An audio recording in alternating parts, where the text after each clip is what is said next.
तो मोबाइल में कुछ गड़बड़ हो चुका है। यहाँ हर कोई टकला आ रहा है, जैसे कि आप देख ही सकते हैं। हट बे तू यहाँ से पहले।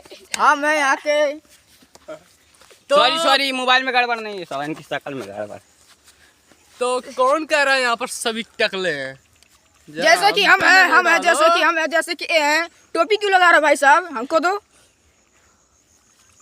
भोसड़ी की टकला है और बोल रहा है हमको दो। तो गाइस ये लोकेशन बहुत ही बढ़िया है, बेहतरीन वीडियो बना रहे हैं हम यहाँ पे। ऐसा लोकेशन दिखाने के लिए लोग पैसा लेते हैं, हम नहीं लेंगे। हमारा मकसद कुछ और है। लाइक कमेंट करने की बात कर रहा था, तुम हर बार पता नहीं क्या क्या सोच लेते हो। या घटिया सोच। इसी के साथ हमारा भाई है, जो कि बहुत ही बड़ा भाई है। उम्र में ही छोटा है, बहुत ही बड़ा भाई है। और क्या तो भाई कैसे बड़ा? उम्र में जब छोटा तो भाई कैसे बड़ा? बोला